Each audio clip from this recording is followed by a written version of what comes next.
Welcome back, ladies and gentlemen, and joining us here tonight in the studio to shed more light on tonight's topic, we're joined by Dr. Walaa Salah, the Associate Professor of Sustainable Development at the British University in Egypt. Dr. Salah, thank you very much for joining us. Hi, Hani. The pleasure is mine. My pleasure. Dr. Salah, first off, before we start delving into the nitty-gritty of it, Egypt hosting the COP27 in November. How big of a deal is it, and how much of an indication is it regarding the political will to tackle and deal with climate change, taking it really seriously heads-on after the COP26, having it in Sharm el-Sheikh next November?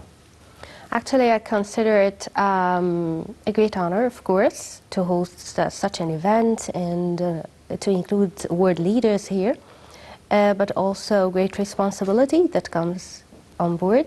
So we have this challenge that we have to be prepared for the event itself, but also meanwhile we have like less than 1 year to think how to develop ourselves more in terms of policies, plans, programs, in order to be well prepared in front of all the world that, yes, we are a good representation for Africa.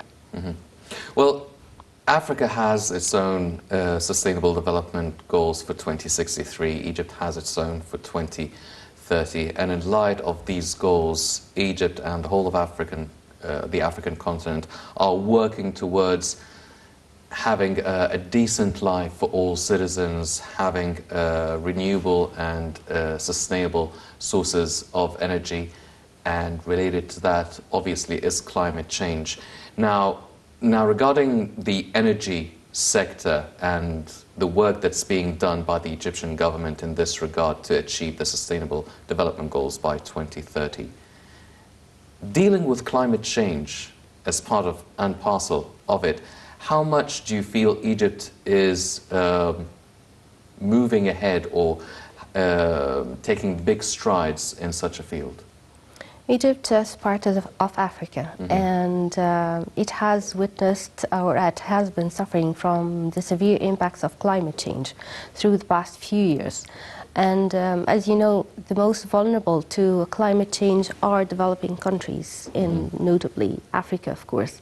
So initiating a kind of an integrated plan on the national and the regional level is a must now, in order to establish better integration with neighboring countries in terms of exchanging of energy, clean energy sources, for instance, to exchange electricity, and so it can act as a hub, as a regional hub for such electricity transition, and this in turn shall facilitate or shall actually overcome a lot of challenges that we face when experts, as experts for renewable energy, in terms to overcome the hurdles that we face, how to store renewable energy after it is produced. It's very, very expensive to store it. So it's better to think of a smart way of exchanging it with neighboring countries and to create some kind of win-win scenarios between these countries. Yes. On the other hand, we face the challenges of climate change with extreme weather conditions. So we are suffering from droughts, from sea level rise, from of course, the global rise in temperature all over, and this has to be tackled in a comprehensive and integrated way.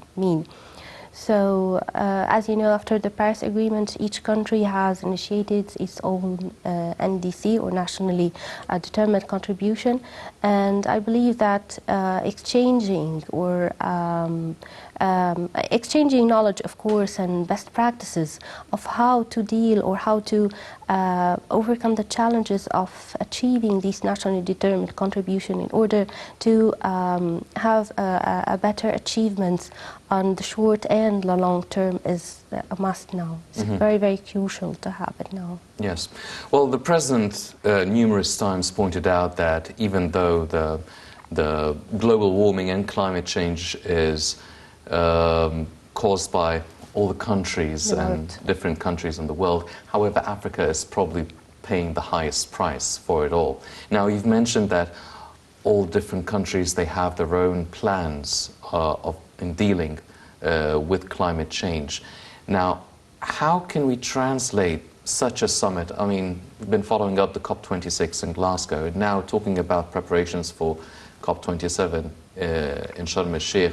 Now, how can we guarantee that all these different internal or local domestic plans by all the different countries can also go in line with the plans for the African states and the African continent in terms of not having any sort of conflict of interests or plans between all these countries, and making sure that the African continent, including Egypt, are having a good share of the solution, if we may say?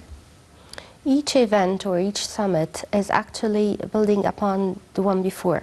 So if we trace the starting from the UN, United Nations Framework Convention on Climate Change, and then followed by the Kyoto Protocol, which mainly focused on industrial countries, developed countries. And then it was followed by the Paris Agreement, which said, no, it's not only about industrial countries, but we have to look on a shared responsibility between developed and developing countries. And this highlighted a very, very important point, that we have to understand the situation here. It's true that developed countries, which represent almost 12% of the world population, are responsible for almost 50% of the greenhouse gas emissions that we're suffering now. Yes, this is a fact. But on the other hand, developing countries are now witnessing a different lifestyle, very consuming in terms of energy consumption. And also, when we say energy consumption, it is coupled with emission release. Mm-hmm. So these contribute in terms of the population. So tackling both sides of the problem is actually will evolve or will develop a proper solution for it. Mm-hmm. So after that, COP started to develop later on and started to say, okay, we have to develop an integral solution to the problem, and each country has to understand its situation and develop its own target or national strategic plan, which has to be integrated through these discussions, through these summits. That's why we have to come up together with the solution through these summits, mm-hmm. through better integration, better understanding, better exchange of technical expertise, of knowledge, of case studies. This is why these events are very, very useful, and these are a must-guard days. Yes. Well, speaking of integral plans and integral solutions, now, these things cost money. And it's definitely a big topic of discussion, is the financing of the implementation of these solutions and the implementation of the plans to achieve the integral solutions within each and every state. So the most important thing, or one of the most important things, other than sharing the experiences and the knowledge and the expertise, is committing the developed countries to be able to financially support the integral plans, the funding and the financing of it within for the developing countries, mainly within the African continent. Now, how easy is it, or how feasible is it, to actually commit the biggest economies, the developed countries, to be able to financially support the plans they are supporting? So, in other terms, walking the walk after talking the talk. It is challenging. Mm-hmm. Imagine that I tell you, honey, I'm going to cut off your expenses because you're penalized because you use your car, and this results in more energy consumed and more emission release. Mm-hmm. You're not going to be convinced. So the only way that we have is to try to make it like a win-win scenario. Mm-hmm. You can invest in some developed countries can invest in projects in developing countries, which are in turn going to create some kind of a financial benefit for them. And actually this is not new, because such mechanisms have actually started to come in the market as some incentives, to create some incentives for investors and for developed countries to do so. So, for instance, we have like the cap and trade, carbon taxation, which actually compels these countries or polluters to pay for the pollution they cause. So it can be tackled this way, not straightforward, but maybe through more discussion and more convincing and showing them that how is it going to be beneficial on the long term. Dr. Salah, you're talking about trying to find a win-win situation. Now, the African states, the African continent, what do we have to bargain with? And so what can we offer for the developed nations to really get them to win something, and we also win a lot of funding and a lot of concrete and practical support to combat climate change? Africa is a very rich continent, rich with natural resources, rich with energy sources, so we can make the deal this way. Developed countries need natural resources in order to process their industries. And on the other hand, we need them to limit their emissions so that they wouldn't harm or cause us more hazards and more vulnerabilities that we are already experiencing. So this may be one way or another to start a conversation, fruitful, successful conversation, hopefully. Well, it seems that also Egypt is becoming a real sort of energy hub or a source of energy. I mean, we're talking about natural gas, we're talking about renewable energy, solar, wind energy, having three of the biggest or the biggest electrical power plants in the world. It seems that Egypt is slowly, or not even slowly, surely becoming a big source of energy, different kinds of energy. Does this mean that this is something that we can bargain with?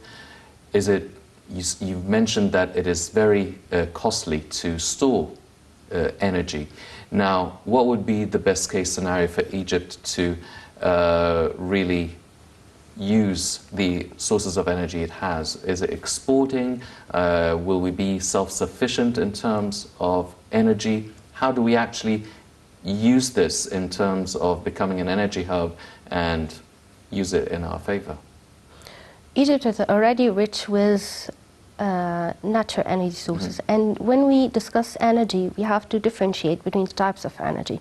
So we have the non-renewable energy sources like oil and natural gas. We are already a rich country in that. We can achieve a self-satisfaction. That's enough. In terms of renewable energy, we are in process, a great research and progress in terms of developing such renewable energy sources to accelerate their share or to increase their share in the portfolio, in the national portfolio of energy sources. And also there are other terms which are clean energy sources, like for instance the project starting the nuclear power station in Daba, and also plans to have some kind of energy extraction from hydrogen. These represent other clean energy sources. This diversification of energy sources is actually very important because it creates some kind of stability and security for the nation. So the first step is diversification. So yes, we are on track. The second step may be to set some targets on which sectors that need to receive development and what challenges do we have for each type of them. When I mentioned that it's expensive for storing energy, I meant renewable energy sources. Yes, we have different sources of renewables. We have the hydro, the solar, also biomass. Each and every type of renewable energy has its potentials and also its challenges. Continuous research is going to put us on a good track in order to increase their share, hopefully. Currently, the share of renewables represent almost 12.5% of the total energy sources, and this percent is also almost 20% of the peak energy. But hopefully the plan is going to increase it to around 40% by the year 35. So this is a good target that we have to stick to it. And as I mentioned, diversification, research progress is one of the most crucial strategic plans for energy sector. Yes.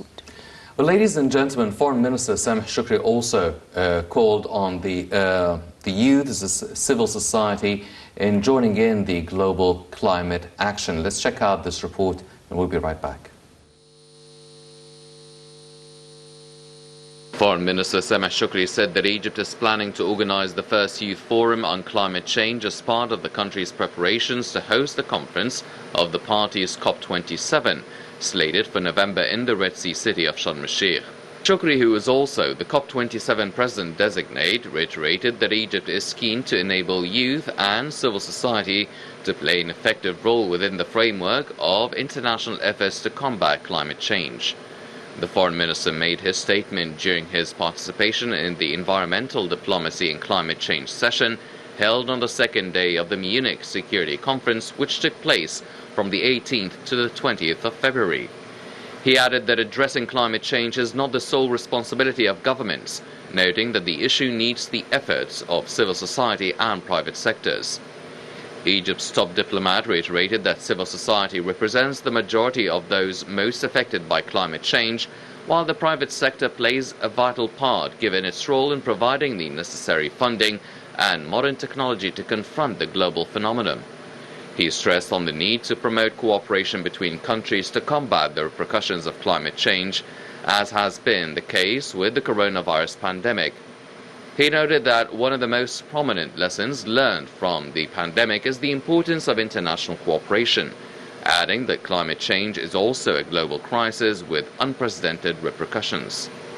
Shoukry pointed out that the issue necessitates multilateral environmental diplomacy, saying that political balances should not reflect on climate change negotiations.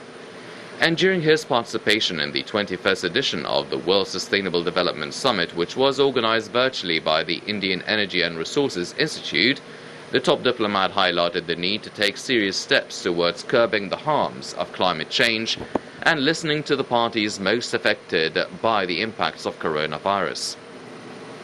The summit was held under the theme of Towards a Resilient Planet, Ensuring a Sustainable and Equitable Future. Shoukry urged countries to provide their nationally determined contributions under the Paris Agreement to the United Nations Framework Convention on Climate Change, Secretariat, with the aim of reducing national emissions. Welcome back, ladies and gentlemen, and continuing our discussion with Dr. Salah, now talking about civil societies, NGOs, the youth. Instead of just becoming a governmental effort to combat climate change, what is the role of the youth? What is the role of the NGOs, the civil societies? What can they actually do to help combat climate change? I mean, they're not going to set laws, but what can they actually do? What sort of effort can they do? We need all the effort possible. This is just to sum it up. But let me tell you, let me refer to define sustainability. Sustainability, it mainly refers to tackling or considering future generation share. What kind of planet or what kind of environment are we giving them or are we providing to them? So the youth play the major share because it's actually what they are going to receive from us. So this comes as a main concern. Regarding civil society, as I mentioned, it's all about integration. We usually say that it is a triple P, it's like integration of policies, plans, programs, but I would also say another P, which is people. People awareness. They have to be aware that it's not only a political subject away from them, but it's actually a subject that affects everyone. It actually depends on our lifestyles, how we are consuming energy, how we are contributing more or less to this global climate change, all of us actually. Contributions from the civil society is a must, because they can in turn play this role of educating and raising awareness for sectors and for people that maybe it's a far thing behind them. They don't really consider this part, or maybe they think it is not really, they're not really concerned in this matter. Well, what about the private sector? I mean, talking about the civil society, the youth, the government efforts, but what about the private sector, the local companies, the multinational companies? Are there sort of opportunities or potential investments that we can invest in trying to combat climate change? You've emphasized the importance of research and development in order to help move forward in this file. Are there sort of investments that could be established to help in the R&D department? Of course, yes, definitely. There are many terms actually and many opportunities now ahead. We have a green market, which actually includes the term green jobs. Jobs that actually are very much related to the issues of climate change. New job opportunities in terms of building design and construction, infrastructure, green infrastructure, of course. Also green services. What kind of services do we need in order to ensure that we are adopting a sustainable process in terms of buildings and for plans, for setting plans, for having new programs in mind, or planning for a new investment to start as a startup or something. So green market, green services, green job, all these are actually related one way or another to investment in order to create new jobs, new opportunities for this kind of backing up the climate change. Dr. Salah, now you've listed a few of the non-renewable energy sources and the renewable energy sources. You've alluded to the nuclear Daba power plant, also solar energy, wind energy here in Egypt as well. And it seems that whenever we cover a meeting or a summit that's being held, even the Egypt's 2022 summit, they've been always mentioning and talking about liquid hydrogen. Now, how developed or how ahead are we in liquid hydrogen, and what does it substitute? Does it go along with the rest of the renewable energy sources? Is it something that Egypt needs to focus on in the coming future? I'm not specialized in this topic in particular, so pardon me, I won't be able to provide you with a sufficient answer. But as other types of clean energy sources, Egypt is trying to explore each and every opportunity possible. And as I mentioned, each and every type of renewable energy sources has its pros and its cons. Research can better educate us or tell us what are the pros and cons of it, and what are the potentials of having it, because renewable energy are more connected to the context where they are. So it depends on the feasibility of having this type of renewable energy in a place, in a time. Well, Egypt, it has its own goal for 2030, the Sustainable Development Goals, and really it's spearheading and being an advocate for the rest of the African continent. But what about the rest of the African countries? How far ahead are they in achieving their goals to achieve full sustainable and achieve the Sustainable Development Goals? Are we far ahead? Are we all simultaneously working in the same pace? Is it feasible to achieve, not for 2030 for Egypt, but the 2063 timeline? We are not all at the same pace of achieving sustainability, unfortunately, but we are all suffering from the same consequences of climate change. But if each country just think of it in isolation, think of its own benefits in isolation from others, it's not going to lead to anything. So better integration with other neighboring countries is our only way to tackle this problem and to try to establish some kind of hope in order to get us out of the way. Mm-hmm. Now, one final question, because we're running out of time, but you've mentioned how much of an honor it is for Egypt to host the COP27 next November. Now, what sort of resolutions or conclusions would you like Egypt to have as a result at the end of the COP27 summit in November to achieve, or not, to help combat climate change as efficiently as possible? We have already our national strategic plan, which was first elaborated, a sideline from COP26. So I think I would hope for some kind of implementation of projects in order to have these plans in action. Hopefully so, ladies and gentlemen. As you've heard Dr. Salah, there is a lot to be done. Hopefully the implementation of the already laid plans would be a resolution or a main outcome of the COP27 summit in November in Sharm el-Sheikh.